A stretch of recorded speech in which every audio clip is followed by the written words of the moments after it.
नमस्कार साथियों, स्वागत है टीजीटी पीजीटी आर्ट के यूट्यूब प्लेटफॉर्म पे। मैं हूं अमरीश शुक्ला और काफ़ी दिनों से मैंने कहा था कि मैं एक सेमिनार करूंगा जिसमें मैं आपको समझाऊंगा कला के बारे में।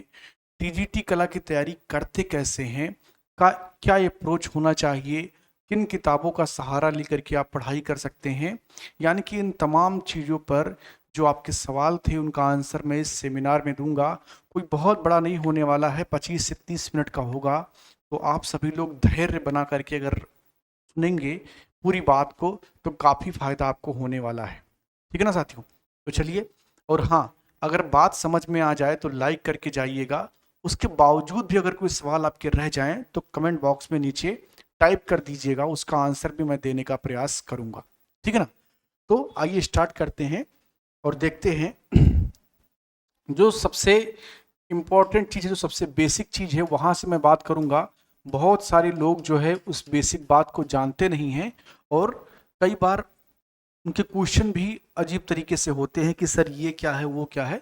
तो मैं पूरी बात जो है एकदम शुरुआत से समझाता हूँ टीजीटी कला का मतलब क्या होता है। तो जैसा कि आप जानते हैं कि टीजीटी का अर्थ क्या है, ट्रेंड ग्रेजुएट टीचर, यानी कि वो अध्यापक जो ट्रेंड है और ग्रेजुएट भी है वही पढ़ाएगा। तो इसका मतलब टीजीटी हो गया। लेकिन कला विषय में एक विशेष छूट है कि अगर आप प्राविधिक कला करके आते हैं और आप ग्रेजुएट हैं तो आप टीजीटी की परीक्षा दे सकते हैं।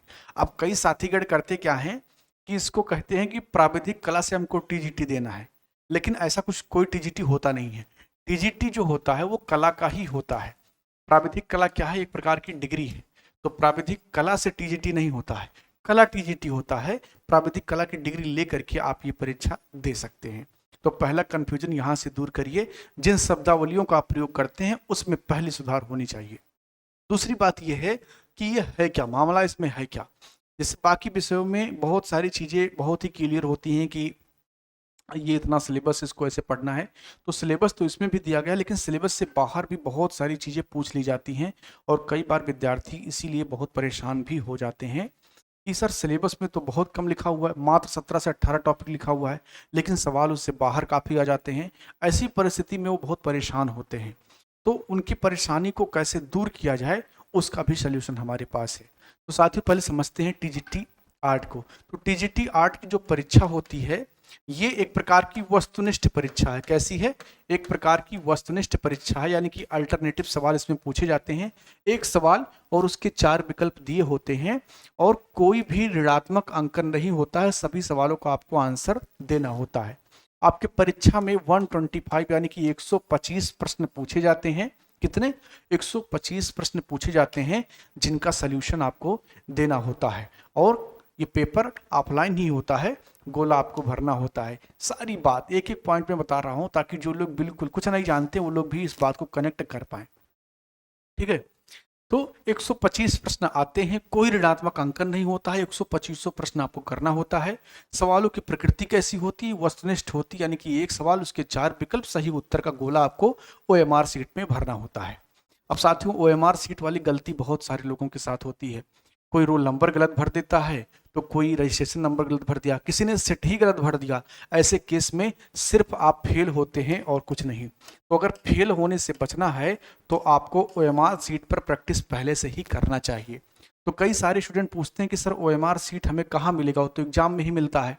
तो मैं हूँ उसका सोल्यूशन। अब मैं ओएमआर सीट नहीं हूँ लेकिन मेरे पास ओएमआर सीट जरूर है। तो हमने एक प्रैक्टिस सेट बनाया है जो मैं घर पर पहुंचाता हूं और उसमें ओएमआर शीट, एक सेट पर मैं 2 ओएमआर शीट देता हूं कि गलती कर करके आप सुधार कर लीजिए। अगर हो रहा है तो जानबूझ के गलती मत करिए। अगर गलती हो रहा है तो उसका प्रैक्टिस पहले से हो जाए, गोला कितना भरना है, कैसे भरना है, तो ये सारी प्रैक्टिस आप कर सकते हैं। और अगर वो आपको बुक करके मंगाना है तो आप मुझे इस नंबर पर फ़ोन कर सकते हैं 9616 82 76 46 पर। और उस प्रैक्टिस सेट में आपको 10 सेट मिलेंगे, 20 ओएमआर सीट मिलेंगे और फीस उसकी मात्र 500 रुपीज रखी गई है। तो आप लोग उसको बुक करके अपने घर पर मंगा सकते हैं। आते हैं अपने मुख्य मुद्दे पर। हमारा मुख्य मुद्दा साथियों क्या समझना है? हमारा मुख्य मुद्दा समझना ये है कि टीजीटी कला है क्या। तो हमने देखा कि ये इसमें वस्तुनिष्ठ प्रश्न आते हैं, 125 प्रश्न आते हैं, कोई ऋणात्मक अंकन नहीं होता है। ठीक, ये नॉर्मल से कुछ बातें थी जो आपको समझनी थी। अब आते हैं अपने मुख्य मुद्दे पर। हमारा मुख्य मुद्दा क्या है? हमारा मुख्य मुद्दा है इस परीक्षा को पास करना। किसी परीक्षा को पास करने के लिए किन किन बातों का ध्यान देना होता है उसको पहले आप समझिए। सबसे पहली बात, आप प्रश्नों की प्रकृति को समझें। प्रश्नों की प्रकृति को अगर आप समझते हैं, प्रश्नों की प्रकृति को आप समझते हैं।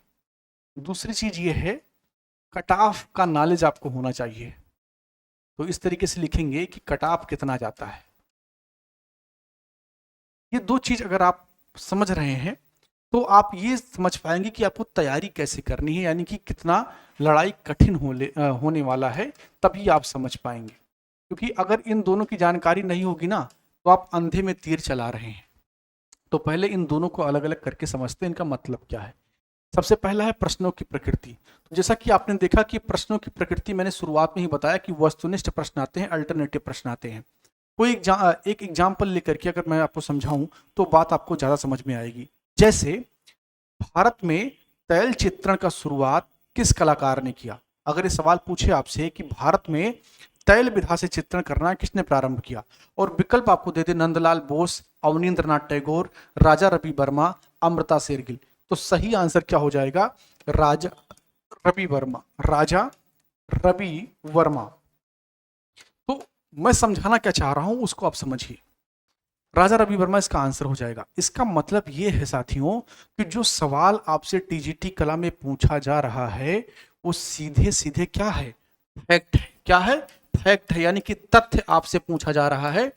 ये आपसे नहीं पूछा गया कि तेल विधा होता क्या है, तेल विधा क्या होता है, वो जल रंग से किस प्रकार अलग है, टेम्परा क्या होता है, ये सवाल आपसे नहीं पूछा जाता है। आपसे सवाल सिर्फ इतना पूछा जाता है कि कौन सा चित्र किस माध्यम में बना है, किस कलाकार का माध्यम क्या है, ये सवाल आपसे पूछा जाता है। यानी कि कला की जो गूढ़ बातें हैं, जो अंदर से प्रवेश कर करके आप जान पाते हैं, उनसे आपका कोई अर्थ नहीं है। उसकी जानकारी एकेडमिक में आपको होनी चाहिए जब आप पेंटिंग वगैरह कर रहे हो। लेकिन जो टीजीटी कला में आपसे सवाल पूछे जाते हैं उनका लेवल क्या है? सीधे सीधे फैक्ट पूछा जाता है। वास शैली के जन्मदाता कौन है? अवनींद्रनाथ टैगोर। आंसर दे दिया, क्वेश्चन सही हो गया, काम बन गया, टीजीटी कला अध्यापक बन गए। शादी नहीं हुआ है तो हो जाएगा, और अगर हो गया है तो ससुराल में आदर बढ़ जाएगा। ठीक है ना? तो राजा रवि वर्मा का जो है आंसर आपने दे दिया। तो इस प्रकार जो है फैक्ट आधारित यानी कि तथ्य आधारित सवाल आपसे पूछे जाते हैं। तो अगर कोई मास्टर अपना ज्ञान आपको इस प्रकार से परोसना स्टार्ट कर दे कि एक एक चीज बारीकी को समझाए, तो उससे हाथ जोड़ लीजिए, कृपया करके गुरुजी वो पढ़ाइए जो एग्जाम में आता है। तो आपके एग्जाम में सीधे सीधे तथ्य आते हैं। तो क्या इसका ये अर्थ है कि आपको समझना नहीं चाहिए, सीधे रटना चाहिए? कदापि नहीं। देखिए, तथ्य आपके दिमाग में तभी रुकेंगे जब कॉन्सेप्ट आपके दिमाग में स्पष्ट होगा। कॉन्सेप्ट आपके दिमाग में जब तक स्पष्ट नहीं होगा तब तक तथ्य आपके दिमाग में रुक नहीं सकते हैं। इसलिए कॉन्सेप्ट बनाना जरूरी है। तो कहेंगे सर आप बता रहे हो कि तथ्य याद करिए, तथ्य से सवाल आते हैं, फिर आप सब कह रहे हो कि कॉन्सेप्ट पढ़िए, तो कैसे काम बनेगा? कॉन्सेप्ट पढ़ने का मतलब ये है कि जो तथ्य आते हैं उस पर आधारित कॉन्सेप्ट पढ़िए। अब आप टेम्परा पर प्रयोग करने मत बैठ जाइए। आप ये जानिए कि टेम्परा का प्रयोग कहाँ कहाँ पर हुआ है। आप ये जानिए कि जब बंगाल शैली में टेम्परा का प्रयोग किया नंदलाल बोस ने तो वो नौ बंगाल शैली कहलाई। ये मत पढ़ने बैठ जाइए कि टेम्परा का प्रयोग किस प्रकार नंदलाल बोस ने किया। ये सवाल आपसे नहीं पूछता है। टेम्परा का प्रयोग करके उन्होंने नौ बंगाल शैली को जन्म दे दिया, ये सवाल आपसे पूछता है। तो कॉन्सेप्ट आपको इस प्रकार से डेवलप करने हैं। मैं एक एग्जाम्पल आपको और देता हूं। जैसे कॉन्सेप्ट में सबसे जरूरी चीज ये है कि जो हायरार्की है वो आपके दिमाग में होनी चाहिए, जिसको इस तरीके से कहते हैं कि पूरा खेल क्या है ना वो आपको समझ में होना चाहिए। तथ्य नहीं भी याद है तो याद हो जाएंगे। जैसे आप ये जानिए कि मानव प्रागैतिहासिक कला से ही चित्रकारी करना प्रारंभ कर देता है। प्रागैतिहासिक कला से, तो प्रागैतिहासिक काल से चित्रकारी प्रारंभ करता है। प्रागैतिहासिक के बाद में जो अगला कालखंड आता है आद्य ऐतिहासिक, उसमें आप सिंधु घाटी सभ्यता को पढ़ते हैं। क्या पढ़ते हैं? सिंधु घाटी सभ्यता को पढ़ते हैं। इसके बाद में प्राचीन गुफाएं आ जाती हैं जिसमें आप जोगी मारा, बाघ, सित्तनवासल, बादामी आदि को पढ़ते हैं। तो ये इसका कालखंड आ जाता है। उसके बाद में साथियों आप देखते हैं कि मध्यकाल आ जाता है जिसमें आप पाल एवं जैन शैली को पढ़ते हैं। पाल एवं जैन शैली को पढ़ते हैं। इसके बाद में साथियों आपको क्या देखने को मिलता है, राजस्थानी शैली देखने को मिलता है। राजस्थानी के साथ ही साथ मुगल भी चल रहा है, यानी कि उसके समकालीन है। और जैसे ही मुगल का विघटन होगा औरंगजेब के टाइम पर, तो पहाड़ी कला स्टार्ट हो जाएगी। पहाड़ी पहाड़ी धीरे धीरे डिक्लाइन होगी। उसके बाद में मुगल के डिक्लाइन होने से पहाड़ी के साथ साथ एक और कला डेवलप होती है, कंपनी शैली डेवलप हो जाएगी, कंपनी शैली। और भारत में ब्रिटिश राज के टाइम पर ही आधुनिक कला प्रारंभ हो जाती है, आधुनिक कला प्रारंभ हो जाती है, जिसके पहले जो प्रणेता हैं वो कौन बनते हैं, राजा रवि वर्मा बनते हैं। लेकिन पूर्ण रूप से आधुनिक कला प्रारंभ होती है जब वास शैली आती है, किसके टाइम पर, और अवनींद्रनाथ टैगोर के टाइम पर आती है। तो साथियों मेरा कहने का मतलब ये है कि ये जो पूरी कहानी है ना, ये आपके दिमाग में जब होगा तो तथ्य आपको आसानी से याद हो जाएंगे। तो मेरे कॉन्सेप्ट कहने का मतलब ये है, ठीक है ना, मेरे कॉन्सेप्ट कहने का मतलब ये था। तो मैं आपको समझा क्या रहा था कि प्रश्नों की प्रकृति कैसे आती है और उसको कैसे तैयार आपको करना है, ठीक है ना। दूसरा ये है कट ऑफ सर कितना जाएगा, ये बड़ा खतरनाक चीज है, मैं इस पर बात ही नहीं करना चाहता हूं, बड़ा खतरनाक चीज है। 2021 वाली जो वैकेंसी आपकी आई थी टीजीटी की, इसमें पुरुष और महिला यानी कि बालक और बालिका दोनों वर्ग मिला करके शायद 813 पद थे, एग्जैक्टली मुझे याद नहीं है, शायद 813 पद थे। 813 पद पर जो जनरल का कटाव था वो 109 से 110 के बीच में था, 109 से 110 के बीच में था। अब आप सोचिए कि जब 813 पद थे तो जनरल का कटाव था बालक वर्ग में वो कितना था, 109 से 110 के बीच में। इस बार जो टोटल वैकेंसी वो कितनी है साथियों, 148 टोटल वैकेंसी है, जिसमें 132 पद ही पुरुष के लिए हैं। तो कट ऑफ जो है निश्चित तौर पर आगे जाएगा, और ये कट ऑफ 120 भी छू ले तो कोई बड़ी बात नहीं है। 120 टारगेट करके जनरल बालक वर्ग को चलना पड़ेगा। ओबीसी अगर हैं तो 3 से 4 क्वेश्चन घटा ले, अगर एससी वर्ग में आते हैं तो उससे 2-3 क्वेश्चन ओबीसी से घटा ले, ये कट ऑफ रहने वाला है। तो इसका मतलब कि कंपटीशन का लेवल बहुत हाई होने वाला है। और साथियों एक चीज और याद रखना आप लोग, आपके पास गलती करने के लिए महज 5 सवाल हैं अगर आप जनरल हैं। अगर आप ओबीसी हैं तो 7 से 8 सवाल गलत करने की आज़ादी है। अगर आप एससी हैं तो आपके पास 10 से 11 सवाल गलत करने की आज़ादी है। इसका मतलब आप समझ रहे हैं, एक्यूरेसी जो आपकी होनी चाहिए वो 100% की ओर होनी चाहिए। 125 सवाल में सिर्फ 5 सवाल ही गलत करने की आज़ादी है, ये आसान काम नहीं है, बहुत कठिन काम है, लेकिन होगा। कोई 132 लोग तो सिलेक्ट होकर के जाएंगे ना, वो कौन होंगे, इतना कौन करेगा, ये आप तय कर सकते हैं। और आप तय करने की यात्रा में जो आपका कार्य होगा, तैयारी, वो किस प्रकार होगा उस पर मैं अभी आगे चर्चा करूंगा। तो ये तय करना आपका काम होगा, सबसे बड़ी भूमिका आपकी है।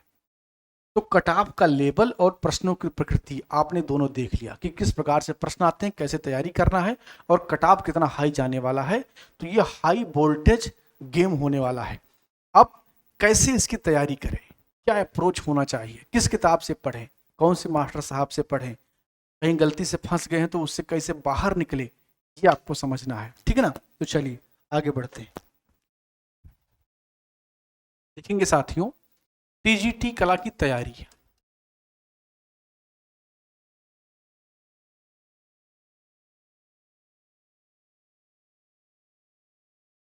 टीजीटी कला की तैयारी कैसे करें।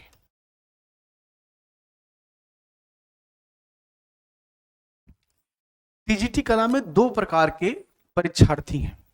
एक वो हैं जो मूलतः कला विषय पढ़ करके आए हैं और उनकी संख्या नाम मात्र है, वो अल्पसंख्यक हैं बेचारे। और बहुसंख्यक कौन है, जो टेक्निकल आर्ट करके आए हैं, प्राविधिक कला करके आए हैं। तो इसमें आपको 2 प्रकार के परीक्षार्थी मिलते हैं। परीक्षार्थी इसमें 2 प्रकार के मिलते हैं। एक तो अल्पसंख्यक हैं जो कला विषय से ही पढ़ाई करके आए हैं, और दूसरे जो बहुसंख्यक हैं यानी कि जिनकी संख्या ज्यादा है, ये कौन है? ये टेक्निकल आर्ट करके आए हैं, प्राविधिक कला करके आए हैं, और इनका स्ट्रीम जो है अलग है।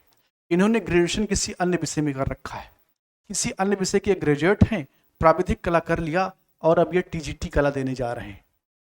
इन दोनों के साथ में एक समस्या है साथियों, उस समस्या को इन दोनों को समझना होगा। पहले इन पर बात करते हैं, अल्पसंख्यकों पर, जिन्होंने कला विषय की पढ़ाई की है। तूलिका से आपको एकदम खड़े खड़े से उतार देंगे ओप्पो का कैमरा फेल है, यानी कि बहुत बड़े कलाकार हैं, अच्छा कला समझते हैं, लेकिन कला इतिहास में इनका हाथ तंग है।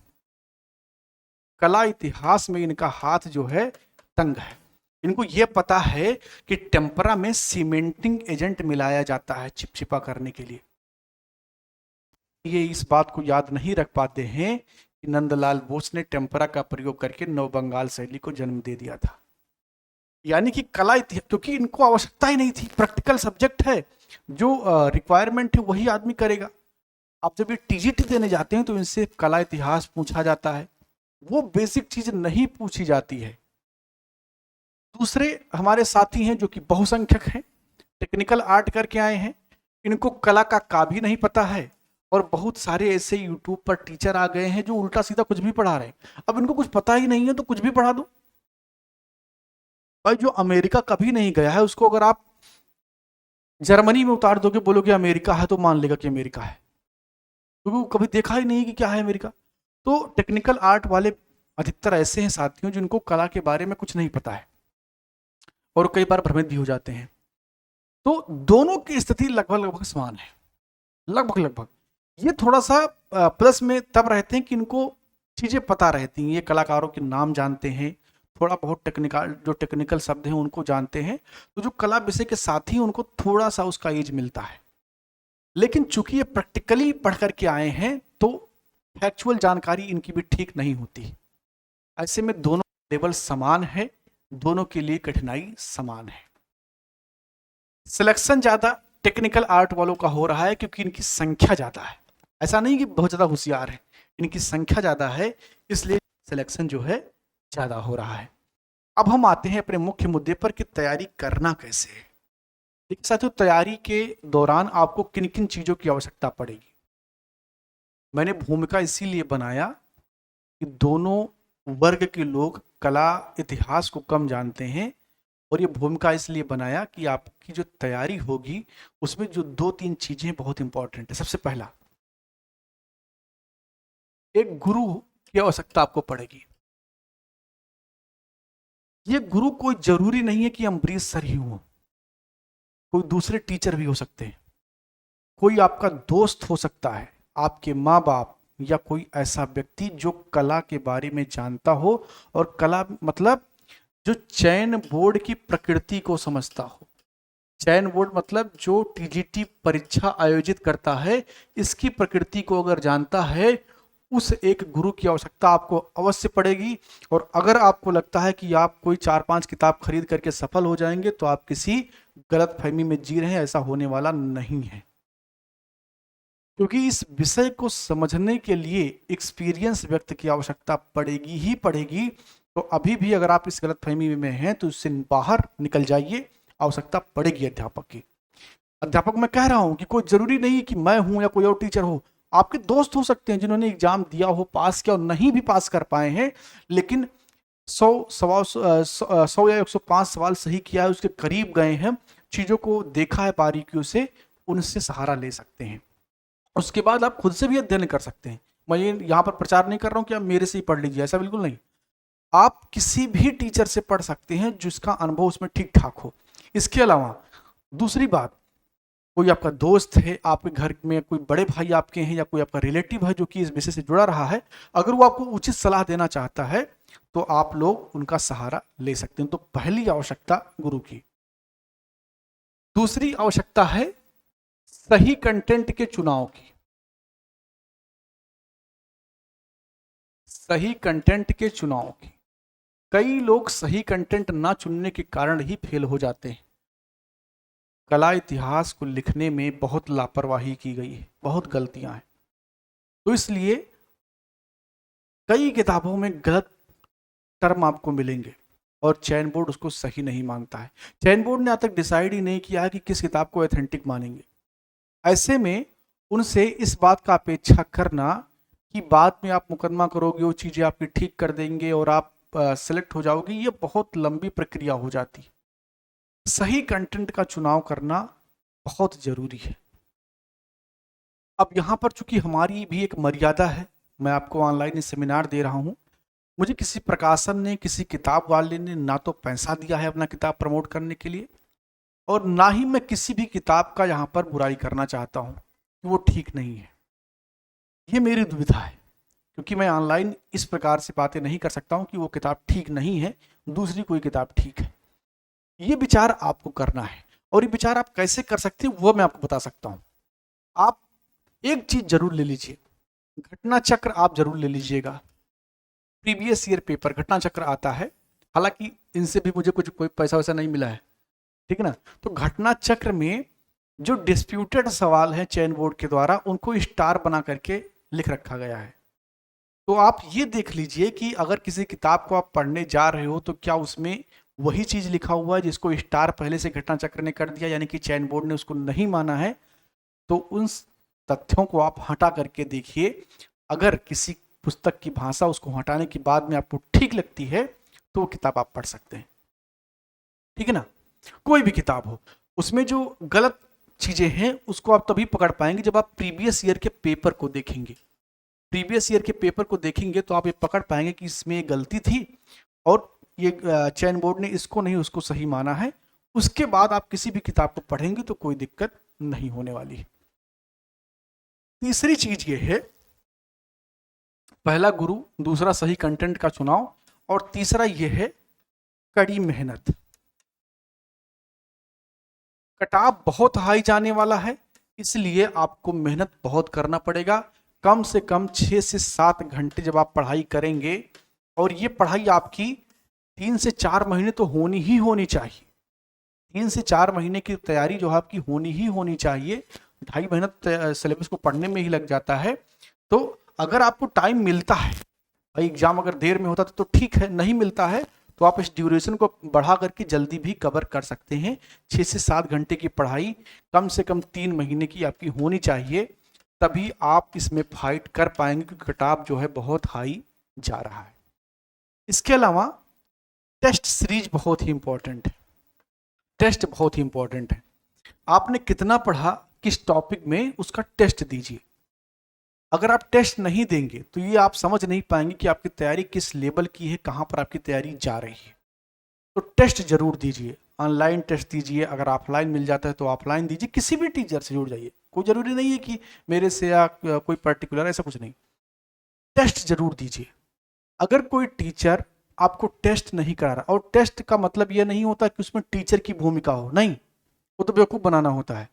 क्वेश्चन लिख दिया, इसका ये आंसर है, टेस्ट हो गया, ये टेस्ट नहीं है, ये तो आप बेवकूफ बना रहे हो। टेस्ट का मतलब होता है कि विद्यार्थी ने जो पढ़ा उसका वो खुद आंसर करे। आप सवाल उनको दे दीजिए, उसका वो खुद आंसर करे, फिर मास्टर साहब बता दे किसमें कौन सा सही कौन सा गलत है। ये क्या होता है, इस सवाल का क्या आंसर है, ए आंसर है, टेस्ट हो गया, ये टेस्ट नहीं है, ये बेवकूफ बनाना है। टेस्ट मतलब प्रॉपर टेस्ट की 125 क्वेश्चन आप दीजिए, बच्चा उसको सॉल्व करे, फिर उसको आंसर मिल जाए, ठीक है ना। तो इस प्रकार टेस्ट भी आपके लिए बहुत ही इंपॉर्टेंट है, उससे आप ये समझ पाएंगे कि आपकी वास्तविक स्थिति क्या है। तो इन रास्तों का, इन मार्गों का प्रयोग करके आप सफलता अर्जित कर सकते हैं टीजीटी कला में। ऐसा नहीं है कि इस छोटे से सेशन में सारी बातें कवर हो जाएं, बहुत सारे सवाल रह गए होंगे जो आपके दिमाग में होंगे। तो उन सवालों को आप लोग कमेंट बॉक्स में छोड़ देना, मैं उसको एक बार पढ़ूंगा और फिर किसी दिन एक जो है छोटा सा सेशन करके उन सवालों का आंसर करूंगा। कोई भी सवाल योग्यता को लेकर के आप नहीं समझ पा रहे हो, किसी भी विषय को कैसे पढ़ना है, मतलब टॉपिक को आप नहीं समझ पा रहे हो कैसे पढ़ना है, या नहीं तैयार हो रहा, कोई भी प्रॉब्लम आ रही है, कमेंट बॉक्स में आप लोग लिख देना, उसका भी मैं आंसर कर दूंगा। और जाते जाते साथियों मैं आपको बता दूं कि हमारा पेड कोर्स का एक नया बैच स्टार्ट हो रहा है, जिसमें मैं संपूर्ण कला की थ्योरी पढ़ाता हूं, और वो बैच स्टार्ट हो रहा है 5 सितंबर से। कब से? 5 सितंबर से स्टार्ट हो रहा है, 5 सितंबर 2022 से। अब साथियों ये मत सोचना कि एग्जाम के डेट आने वाले हैं, कैसे कोर्स कंप्लीट होगा। फिलहाल अभी एग्जाम का कोई डेट नहीं आने वाला है, और अगर एग्जाम का डेट आ भी जाए तो क्लास का ड्यूरेशन बढ़ा के आपका टॉपिक कवर हो जाएगा, इसकी पूरी गारंटी रहेगी। दूसरी बात यह है कि हमारा कंप्लीट नोट्स टीजीटी कला का तैयार है, जिसमें लगभग मैंने ये प्रयास किया कि कोई त्रुटि ना रहे। तो टीजीटी का कंप्लीट नोट्स आप बुक कर सकते हैं, आपको मिल जाएगा आपके घर पर। इसके अलावा हमने प्रैक्टिस सेट बनाए हैं जिसको मैं घर पर देता हूँ, घर पर भेजता हूँ। मैंने इसके बारे में आपको शुरुआत में बताया भी था। 10 सेट हैं और इसमें मैं 20 OMR सीट भी देता हूँ, 20 OMR सीट देता हूँ प्रैक्टिस करने के लिए। तो ये भी आप बुक कर सकते हैं। इसके अलावा ऑनलाइन टेस्ट मेरा होता है जो कि पेड क्लास में फ्री मिलता है, और अलग से भी अगर कोई कहीं पर फंस गया है, किसी टीचर के चक्कर में ज़्यादा फीस ले लिया है, चीज़ें समझ में नहीं आ रही, तो टेस्ट भी ज्वाइन कर सकता है, उसको वो टेस्ट भी आपको अलग से मिल जाएगा। तो जो पेड क्लास है उसकी फीस आपको पड़ जाएगी मात्र 999 रुपये। इसमें आपको जो ऑनलाइन टेस्ट है ये फ्री मिल जाएगा। जो प्रैक्टिस सेट है इसकी फीस आपको पड़ेगी 500 रुपये, या आपके घर पर आ जाएगा, इसमें कोई कोरियर चार्ज आपको नहीं देना पड़ता है। और जो नोट्स की फीस आपको पड़ेगी वो 499 रुपये प्लस 100 रुपये कोरियर चार्ज पड़ेगा। तो ये 599 में आपके घर पर आ जाएगा। ये सबकी फीस है। अब आप कहेंगे सर बुक करने के लिए क्या करें? तो बुक करने के लिए या क्लास ज्वाइन करने के लिए आपको फ़ोन करना है 9616 82 76 46 पर, या व्हाट्सएप मैसेज कर सकते हैं, संपूर्ण जानकारी आपको मिल जाएगी। ठीक है ना? तो मैं उम्मीद करता हूं कि कुछ जो बेसिक सवाल टीजीटी कला के रहे होंगे उनका आंसर मैंने यहाँ पर कर दिया है। अगर फिर भी साथियों रह जाते हैं कोई सवाल, कमेंट बॉक्स में लिखना, मैं किसी दिन और सेशन कर करके आपको सारी चीज़ें समझा दूंगा। बाकी मिलते हैं किसी अन्य सेशन में। सुबह 8 बजे जो मैं अपने यूट्यूब चैनल पर क्लास करता हूँ रिवीजन का, वो आप लोग जरूर देखिए, बहुत ही हेल्पफुल है। और मिलते हैं किसी और अन्य सेशन में। बहुत बहुत धन्यवाद।